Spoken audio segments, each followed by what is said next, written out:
Hello, everyone, and welcome to the Lit Up Lightworker Podcast, empowering you with simple, practical, step-by-step spiritual tools and practices to follow your purpose and light up the world. You can access all episodes of the podcast on Apple Podcasts, Spotify, and all major podcast platforms. And be sure to subscribe to my YouTube channel for more videos and interviews all about finding and following your life purpose. My name's George Lizos. I'm a spiritual teacher, psychic healer, the #1 best-selling author of Be the Guru, Lightworkers Gotta Work, and Protect Your Light. And today I have with me Minal Narayani. Minal Narayani is a priestess of sacred alchemy devoted to the process of accelerating the mass awakening taking place on our planet at this extraordinary time through deep healing, remembering, and soul embodiment work. She serves a community of Wayshowers and Mystics with regular offerings in her Temple of Alchemy, weaving sound medicine, courses, trainings, and one-on-one mentoring for those seeking to awaken the full symphony of their being, heart, mind, body, and soul, and to fully reclaim their soul sovereignty and spiritual gifts. Minal, welcome to the Lit Up Lightworker Podcast. How are you? Thank you, George. It's so lovely to be here. It's always such a pleasure spending time together. So thank you for having me. I am so excited to have you here to chat about something that I've always wanted to chat. And whenever I bring it up in conversations, guests seem to avoid it. But you're like, let's talk about this. I love this topic, honestly. I'll let you get into it. But yeah, we're talking about spiritual colonization, the post-colonial wound, appropriation versus appreciation. So a few terms here that people may not be familiar with. So I'd like you to first define the terms so that we know exactly what we're talking about. So when you talk about the post-colonial wound, what do you mean? What is that? well, the post-colonial wound applies to all mankind, basically, because if you look over history, we have been conquering each other's lands, we have been colonizing, and we have been in this paradigm that is crumbling, that is starting to crumble. And it's a paradigm that wasn't the way of the ancients. So as we come back to this place of more harmony, painfully slowly, albeit, it brings up these wounds that our ancestors experienced, and we can go into it in terms of how it manifests. But essentially, when we talk about post-colonial wounds, we are talking about the wounds of the ancestors, the undigested experiences and traumas that live on in our bones, in our genetic coding. And they apply to all people across all lands, all continents. And is it specific to countries that have been physically colonized by colonizers or not just that? Generally speaking, it's speaking to all countries that have been participants in war, anywhere where countries have experienced displacement, the need for people to migrate, genocide. So it kind of includes, yes, those countries that have been directly colonized, but the byproduct of colonization, of empire, which is war, ultimately. Yeah. And we're shifting it and we're focusing it on spiritual colonization, which is essentially how the colonizers, by taking over certain territories, they've appropriated different parts, they exploited them essentially. And out of that exploitment, they also exploited their spirituality. And we hear a lot about the appropriation of Native American practices, for example, but this exists in many different scales all around the world with so many different countries. Like growing up in Cyprus, we are a colonized nation. We have been colonized for since the ancient times. And I was thinking about this the other day. We have this collective trauma. Our ancestors have all been victimized and colonized for so many years.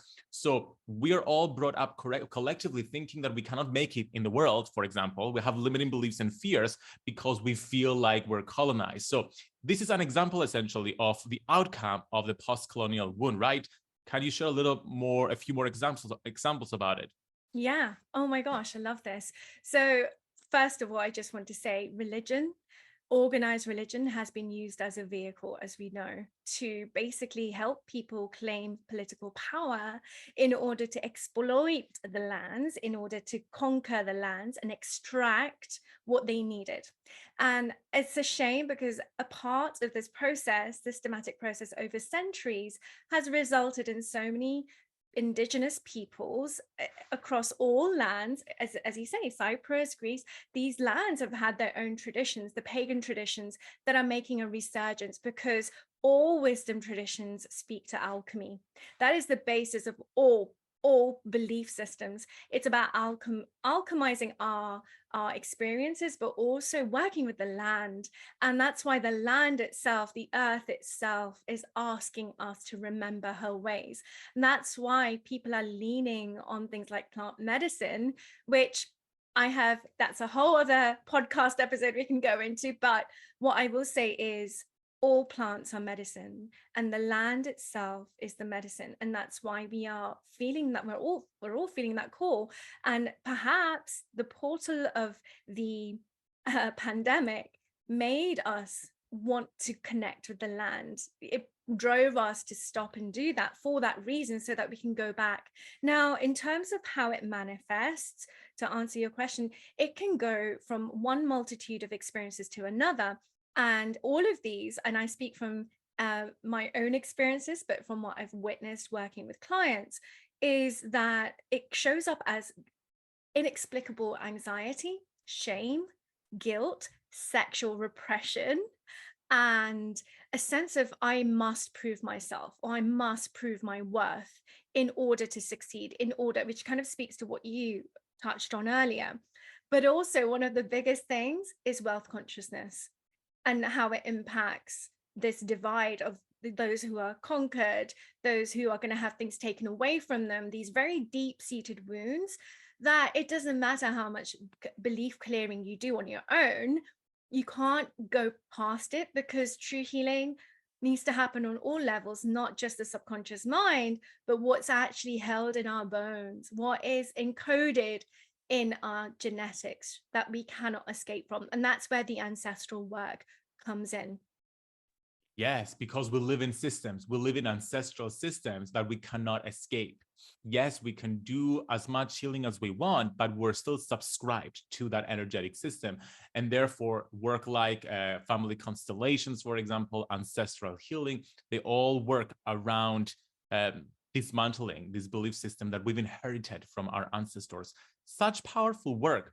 And I love that you talked about religion, because it is such an instrumental factor and force in colonization. Essentially, there are two types of religions. We have natural religions, the pagan, earth-based spirituality religions of our ancestors, and then founded religions. And the founded religions, they were created by a single person usually, and a single person's experience of the divine.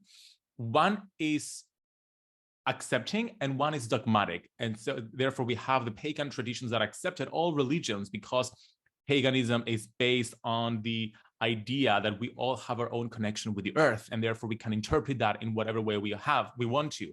That's why different ancient cultures had different gods that essentially were the same thing, but just in different forms and different names and different characteristics. And then we have the founded religions that are dogmatic, because they believe this is the one and only truth, and therefore we need to expand and teach this truth. And therefore they use that as pretext for colonization. And thankfully, we are at a time where things are shifting, where we're becoming, first of all, more aware of that, and we do way more healing around that. But at the same time, people are coming back to earth-based spirituality, which is amazing. I want to hear a little bit about your own personal journey. How were you personally affected by the post-colonial wound, and how have you overcame that? So there are some wounds, some patterns that I've worked with for decades, these patterns have affected my parents that I've never been able to quite, or I hadn't been able to quite decipher what it was that was holding me back. And I did all the work, did all the healing. I am a theta healer, so I did, theta healing as a modality to instantly shift mindsets and all of that belief work, right? I did the somatic work to release all of this, but it just wouldn't go away. And that's where I was lucky enough to be guided by a master in this practice to go deeper and really face my demons. And some of my demons were certain characters in my family story and lineage that were demonized, that were ostracized for being eccentric, for being paganistic, let's say, or shamanic. I come from a shamanic lineage that has been denied for a very long time.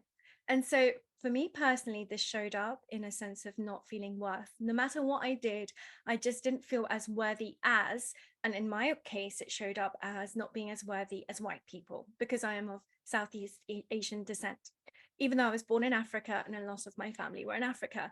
But this also adds to it, because this is where I was, when I started pulling on that thread of why I never fit in, why I always felt like an outsider that had to prove herself. I started to realize that I am a misfit.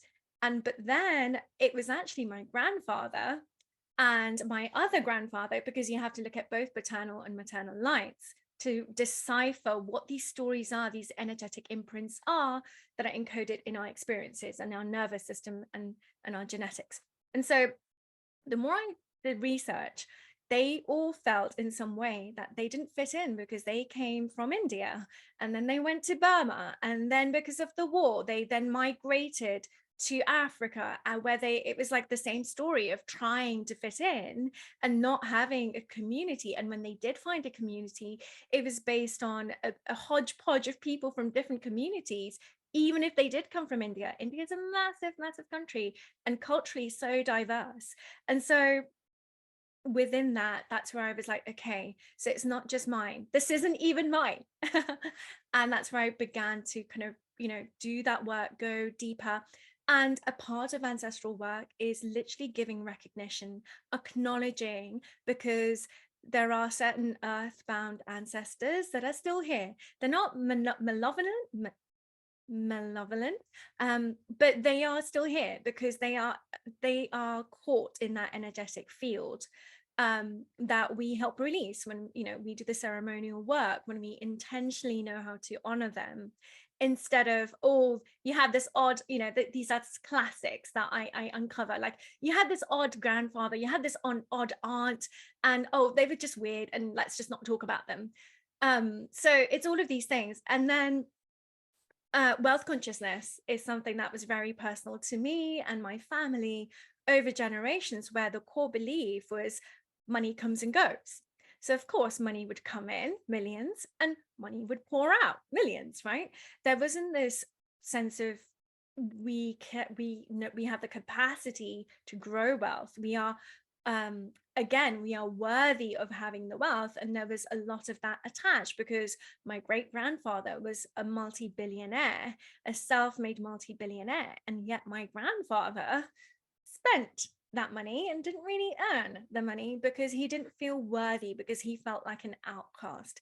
So there are all of these narratives, and it boils down to the individual stories of our ancestors.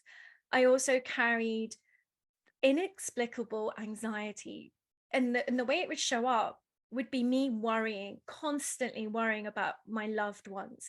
And I realized through doing my own kind of research, that it came from the experiences of my nan, my mom's mum, who was in Burma when the war broke out and they had to go into shelters. They were going to be bombed, and there was this constant fear of losing. She also lost 2 children on the way as they were migrating on foot from Burma.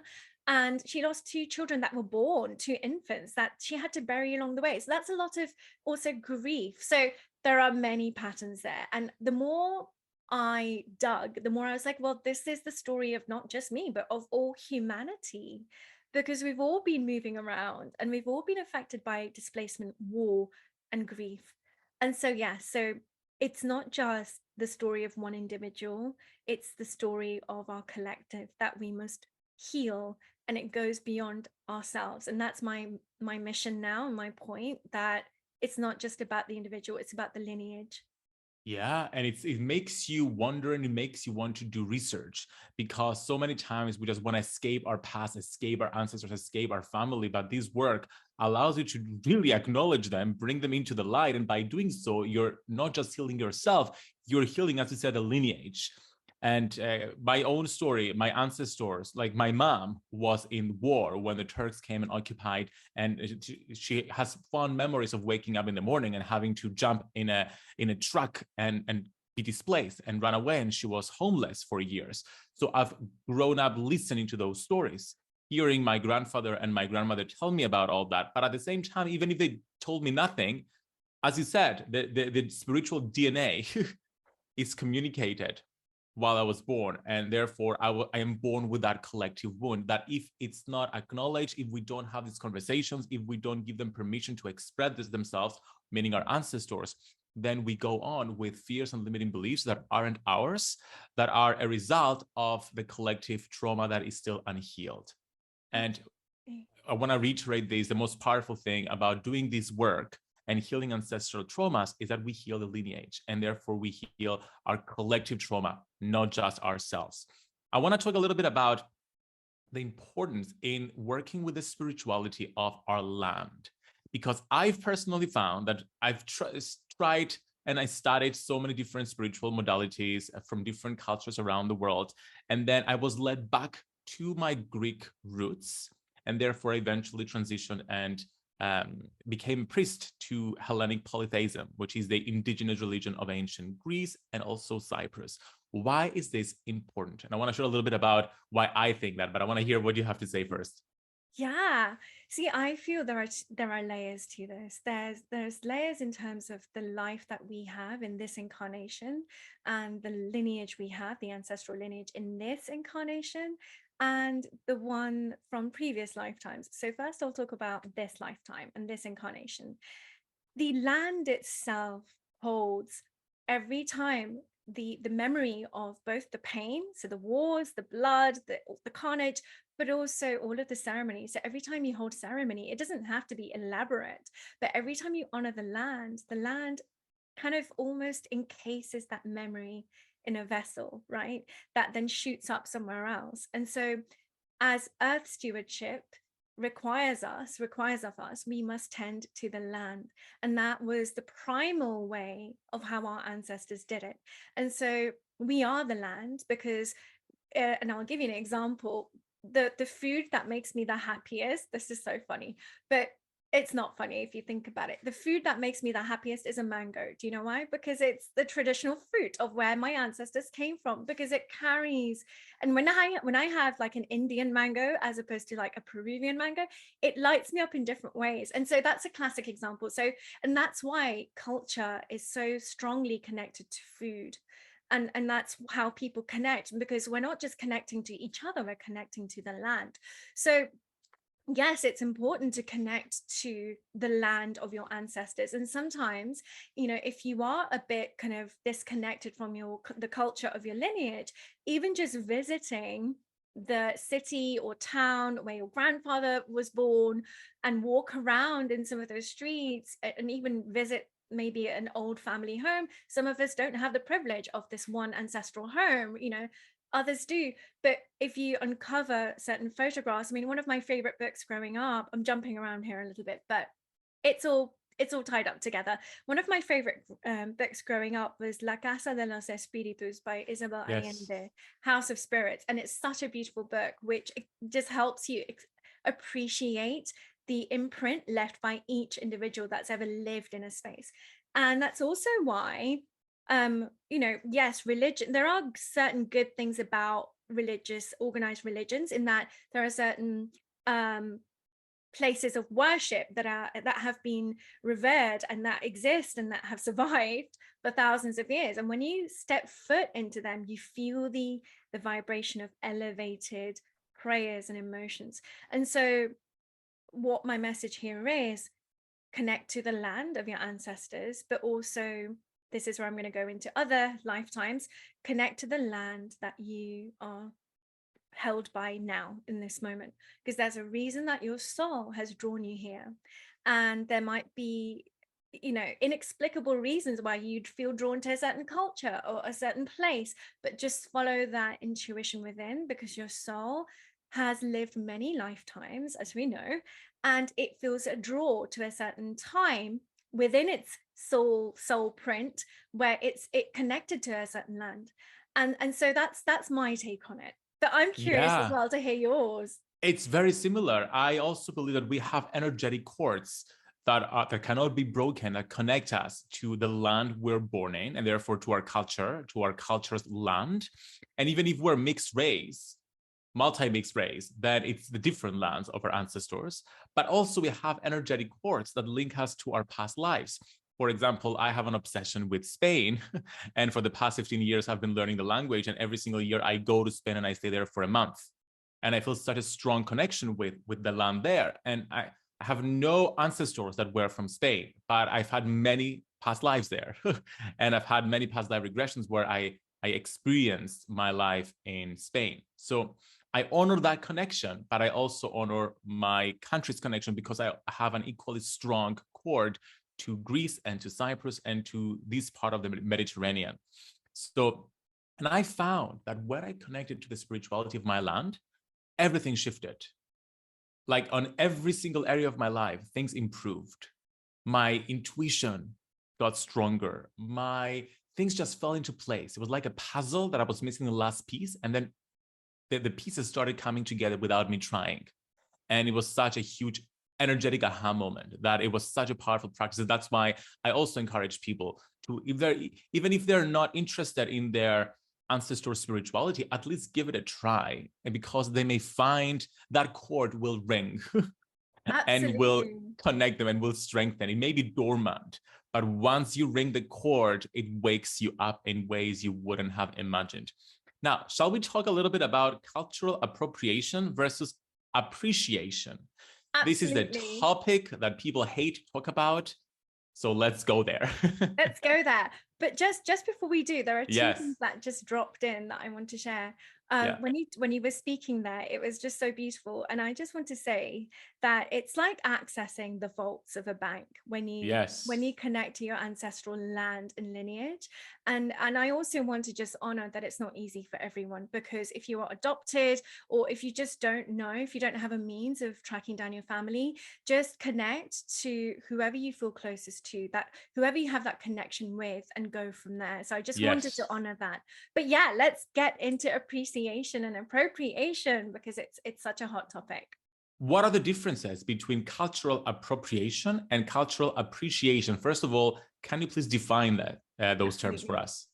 So appreciation of a culture or of any spiritual lineage or process, tradition, is following it with integrity, humility, and accepting that we are still learning, that we because we weren't born into it, it may not come naturally. I also want to honor that, again, in another lifetime, you may have been a shaman. Legit. I've had lifetimes come back where I've experienced these things.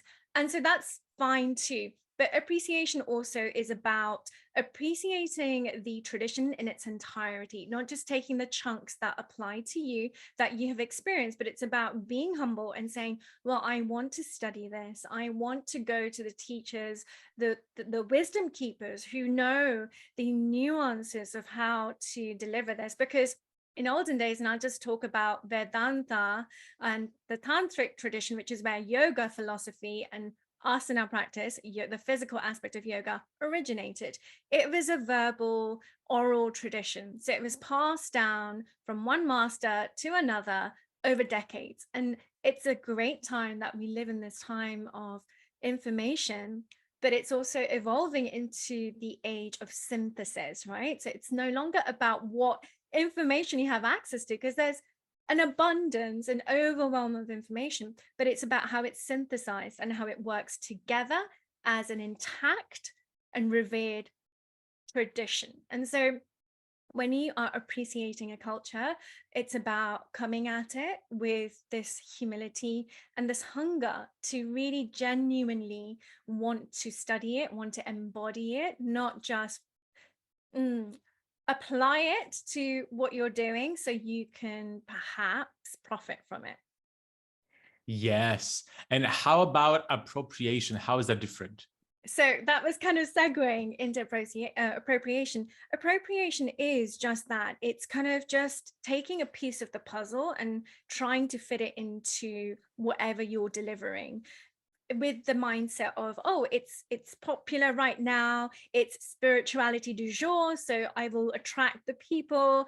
And it's sometimes it's innocent as well. Sometimes it's like, oh my God, I had this deep experience in ceremony, and it was, you know, it was this shamanic sound, and I want to go and buy a drum, and I'm going to do it myself at home.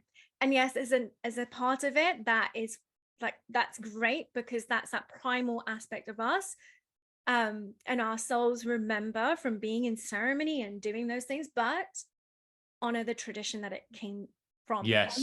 Honor the people that held that ceremony for you. Ask their permission, and be curious as to what goes behind it. Yes, and I also believe that the key to shifting from appropriation to appreciation is education. Because when you take the time to educate yourself on the culture and on those practices, then first of all, you get the full picture, which allows you to use that process in a deeper way. But at the same time, you show respect to the people who use that and who used that in the past. And being like an indigenous Greek, that's how I consider myself to be, essentially. Because I practice the tradition and the religion of my ancestors. I often see, I mean, there are so many New Age books out there talking about Greek goddesses specifically, and also the Greek gods as well. And it's not that the information in there is not accurate, but it's just part of the picture. They are describing the goddesses, for example, from their mythological standpoint. Ares is the god of war. No, he's not. Ares is the god of courage and bravery, and there are so many other virtues that he brings that were expressed in war due to the context at the time. So by simply taking a certain mythological perspective and using that to define a certain deity, or just saying they're symbols or they are energies, which they are not just symbols and energies, they are the functions of the universe, that is appropriation, because you're not taking the time to study the whole culture and the whole religion and how the ancients really honored those gods and understood the gods, not how Christianity appropriated or distorted their perspective, or just how we were taught about the gods and goddesses via mythology, which is part of theology, but not the whole story. They're just allegories, they're metaphors. It's not the full story. I could go on and on. You can see how it's affecting me on a personal level. So because I witnessed that myself, I've gradually transitioned away from appropriation, because to be honest, because I lacked education when I was younger, I was using practices that I wasn't studying. But you live and learn. So now I take the time whenever I'm going to use, for example, a Tibetan singing bowl, I've done my research. I know how it works. I study the culture and I educate myself. And I want to encourage everyone to do this because A, it's fun. B, it allows you to use that practice even more successfully, and C, it's the right, respectful thing to do. Absolutely. I just want to pull some of those threads a little bit. So yeah, it's about having reverence. So if you're going to be doing a certain practice that doesn't come from your traditional culture, that's absolutely valid and fine. Just take the time to be humble and say, look, I don't know if I'm going to do this correct, but I'm coming at it with an open heart. I want to learn. So send me the right teachers, the right guides, the right tools to enable me in this process. And also there are a lot of weekend courses out there, right? Like become a sound healer with crystal bowls and all of this, and do it in a weekend. Yeah. And I mean, there's a place for everything, but if you genuinely want to go deep into something and you are conscious that you don't want to appropriate, then go on a slightly longer journey. Go with somebody who's really been embodying what it means. And again, I just want to say about sound healing, it originates from the shamanic traditions of using sound. It's not about sounding pretty. It's about using dissonant and harmonious frequencies that interact with our physical form, our etheric body. And so it's meant to be raw. It's not about refining the sound. And this can be applied to so much, right? Like, yeah, let's talk about cacao for a minute, right? Everybody's replacing their morning coffee with cacao.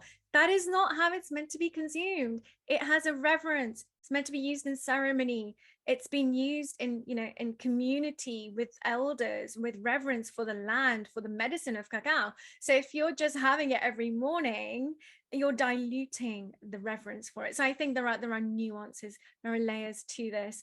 And absolutely agree. Like there's a whole pantheon of other religions or traditions where the gods and goddesses have been appropriated, or they have been pigeonholed. Like, Tantra is sex, great sex. Yeah. I mean, yes, it is, but it's Yeah. it's the movement of energy, it's energetics and mastering energy. It's what the Egyptians played with, right? It's that alchemy. And so when we go deep into something, we are looking at the myriad of what it covers, not just that tunnel vision that brought us into it. What a powerful conversation. That's a beautiful note to end our chat. Minal, it's been such a pleasure having you on the podcast. Thank you so much for doing this work and being so courageous to talk about these topics that so many people have avoided talking to me about. And I love talking about how we can be more respectful towards pagan traditions and how we can allow the tradition and the spirituality of our ancestors to resurface, because that, I think, is the future of spirituality. It's coming back to the land, coming back to the earth. Can you please let everyone know where they can get in touch with you and how they can work with you? Absolutely. So thank you, George, for having me, for having this conversation. I also just want to add that a part of honoring our ancestors is honoring our gifts as well. So if we have certain Yes. gifts that come to us naturally, again, inquire, like, who do I get this from, and bring them forth. And so, yes, you can find me, connect with me over on Instagram. That's where I'm mostly active, at Minal, that's MINAL .Narayani, NARAYANI. And you can connect with me on my website as well, which is intuitsoulsalon.com. And all the links will be available in the show notes below. Minal, thank you so much for coming on the podcast. It's always such a pleasure. Thank you for having me.